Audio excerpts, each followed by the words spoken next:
વિછિયાના મોટી લાખાવડ ગામે 7 મહિના પૂર્વે પ્રેમલગ્ન કરનાર પરિણીતાનું ઝેરી દવા પીધા બાદ મોત બાદ મૃતદેહને ફોરેન્સિક પીએમ માટે રાજકોટ ખસેડાયો હતો। ત્યારે મૃતકના પરિવારે આક્ષેપ કર્યો છે કે સાસરિયાઓએ ઝેરી દવા પીવડાવી મારી નાખી છે।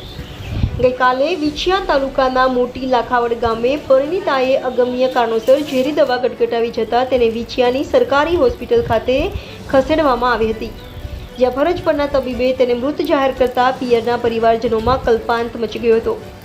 બાદમાં મૃતકના પિયરિયાઓએ તેમની દીકરીને તેના સાસરિયાઓએ જ મારી નાખી હોવાના આક્ષેપો સાથે પરિણીતાના મૃતદેહને ફોરેન્સિક પીએમ અર્થે રાજકોટ ખસેડવામાં આવ્યો હતો। આ બનાવની જાણ થતાં વિછિયા પોલીસ મથકનો સ્ટાફ હોસ્પિટલે દોડી આવ્યો હતો અને મૃતક પરિણીતાના પરિવારજનોના નિવેદનો લઈ આગળની કાર્યવાહી હાથ ધરી હતી। ત્યારે પરિવારનું કહેવું છે કે વિછિયાના મોટી લાખાવડ ગામે રહેતા બળવંતભાઈ જીવરાજભાઈ વાલાણીએ 7 મહિના પહેલા જ તેના જ ગામમાં રહેતી ભાનુબેન પરસોત્તમભાઈ સાંકળિયા નામની યુવતી સાથે પ્રેમલગ્ન કર્યા હતા, પરંતુ ભાનુબેને અગમ્ય કારણોસર તેમના ઘરે ઝેરી દવા ગટગટાવી લેતા તેનું મોત નીપજ્યું હતું। આ બનાવમાં મૃતક ભાનુબેનના પિતા સહિતના પરિવારજનોએ આક્ષેપ કરતા જણાવ્યું હતું કે તેમની દીકરીને તેના સાસરિયાઓએ જ મારી નાખી છે, જેથી બનાવનું સાચું કારણ જાણવા માટે પરિણીતાના મૃતદેહને ફોરેન્સિક પીએમ અર્થે રાજકોટ ખસેડવામાં આવ્યો હતો। આ બનાવના મૃતકના પિતા સહિતના પરિવારજનોએ તેમની દીકરીને મારી નાખનાર તેના સાસરિયાઓ સામે પોલીસ દ્વારા કડક કાર્યવાહી કરવામાં આવે તેવી માંગ કરવામાં આવી હતી। જો કે આ બનાવમાં પરિણીતાએ આત્મહત્યા કરી છે કે પછી તેની હત્યા કરવામાં આવી છે તેની સાચી હકીકત ફોરેન્સિક રિપોર્ટ આવ્યા બાદ જ ખબર પડશે તેમ પોલીસ સૂત્રોએ જણાવ્યું હતું। હાલ વિછિયા પોલીસે મૃતકના પરિવારજનોના નિવેદનો લઈ આગળની તજવીજ હાથ ધરી છે। ત્યારે પરિવારનું કહેવું છે કે મારી દીકરીને તેના સાસરિયાઓએ જ મારી નાખી હોય તેમ અમને શંકા છે, તેમજ પરિવારજનોએ આક્ષેપ કર્યો હતો કે અમને શંકા છે, તેમજ વિછિયા પોલીસ ફરિયાદ ન લેતી હોય તેવા પરિવારજનો દ્વારા આક્ષેપ કરવામાં આવે છે। ત્યારે પરિવારજનની માંગણી છે કે આ બનાવમાં સાસરિયાઓ સહિત જે કોઈ પણ જવાબદાર હોય તેમની સામે એફઆઈઆર નોંધી ધોરણસરના પગલાં ભરવામાં આવે તેવી મૃતકના પરિવારની માંગણી છે। 7 મહિના પહેલા દીકરીના લગ્ન થયા હતા। તેમના લગ્ન થયા બાદ બંને વચ્ચે અગાઉ ઝઘડો પણ થયો હતો। આ બનાવમાં દીકરીએ પોતાના ભાઈને ફોન કર્યો કે ભાનુબેને ઝેરી દવા પી લીધી છે અને વિછિયા સરકારી હોસ્પિટલ લઈ ગયા છે તેવું જણાવતા અમે તાત્કાલિક હોસ્પિટલે પહોંચી ગયા હતા। આ બનાવમાં દીકરીને તેના સાસરિયાઓ જ મારી નાખી હોય તેવી એમને શંકા લાગે છે, જેથી દીકરીને મારી નાખનાર તેના સાસરિયાઓ સામે પોલીસ દ્વારા કડક કાર્યવાહી કરવામાં આવે અને દીકરીને ન્યાય આપવામાં આવે તેવી માંગ કરવામાં આવી છે। બહેનને આવું પગલું ભરવા મજબૂર કરનાર તેના સાસરિયાઓ સામે ગુનો નોંધી ધોરણસરની કાર્યવાહી કરવામાં આવે તેવી માંગ કરવામાં આવી છે। Reporter Karshan Bamta, India 24 news. કાલે બનાવ બન્યો હતો એટલે 6-7 મહિના પહેલા થયો હતો।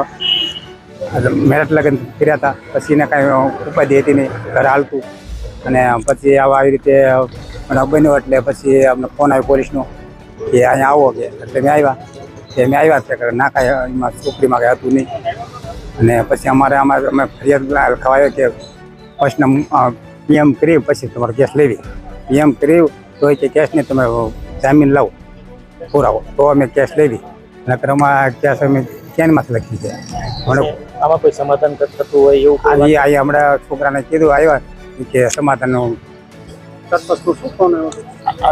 સરપંચનો એના સભ્યનો એટલે કે આ ખોટા નામ દીશો ને કે હોય ના બીજો આ તો હારે બધા હોય એટલે આપણે શંકા પડેલા નામ તો દેવી દે, તો પછી એને તો કે જે નકામી થાય છે જે થાય કરી લેજો। અમારું હતું વહી ગયું ને હવે તમે ઉપર જતા અમને ધમકી મારો છો। તમારી માંગણી અમારે નિર્ણય જોઈ। મારું નામ સાંકળિયા વીરજીભાઈ પરસોત્તમભાઈ છે। હા, મારી બેન જો કે આજથી 6 મહિના પહેલાં કોર્ટ મેરેજ થયેલા છે, બરાબર, બળવંતભાઈ જીવરાજભાઈની સાથે, અને રાજી ખુશી પેચથી થયેલા છે, અને કાલની તારીખમાં એની ડેટ થયેલી છે। એટલે અમને એવું જાણવા મળેલું હતું કે એ છોકરીએ દવા પીધી છે। હવે જો મારી બેન કોઈ રીતે દવા પીવે એમ તો હતી નહીં, કારણ કે એને રાજી ખુશી પેચથી લગ્ન કર્યા હતા, એને સંસાર કમ્પ્લીટ રીતે ચાલતો, અને માનસિક અને ત્રાસના હિસાબેથી આ ઘટના બનેલી હોય એવું અમને લાગ્યું છે। એટલે એમે આ પોલીસ ફરિયાદ કરવા આવ્યા હતા, બરાબર, અમારી ફરિયાદ કોઈ દાખલ કરવા રાજી હતું નહીં। પોલીસ આવી અમને એવું કહે છે કે તમારી પાસે કે આધાર અને પુરાવા કાંક હોય તો એમ આગળ કાર્યવાહી કરીએ કે બાકી કોઈ જાતની કાર્યવાહી થાય નહીં. તો કીધું સાહેબ આ રીતે આવું વસ્તુ જો આ રીતે બધે ઘટના બનવામાં આવે તો બધાએ હવે તમે એક વિચાર કરો કે ગામમાં એક ઘટના એવી બની તો કાલે સવારે બીજી બનશે તો જે આ જવાબદારી લેશે કોણ? અમારી માંગણી એવી છે કે અમને પૂરેપૂરો ન્યાય મળવો જોઈએ. શું કહેશો તમારા પપ્પા ઉપર કોઈનો ફોન? મારા પપ્પા ઉપર કાલની તારીખમાં અમારે નયનભાઈ સરપંચ છે એના સભ્ય છે એનો ફોન આવેલો મારા પપ્પાના ઓલામાં અને એવું કીધેલું કે સરપંચનું ને એનું કોઈ પણ કઈ પ્રકારનું નામ આવ્યું તો તમારી ખેર નહીં. એટલે ટૂંકમાં કે અમને ધમકી એવી આપવામાં આવે છે અને એ સરપંચનો એનો પૂરેપૂરો ત્રાસ છે અને અમારા 2 ખોડા છે એમે કોઈ એવું કોઈ પગલું ભરીએ કે એવા કે કંઈ લડીએ કે એવા સેવી નહીં. બરોબર, એટલે આ લોકો અમને આવી ધમકી આપે છે.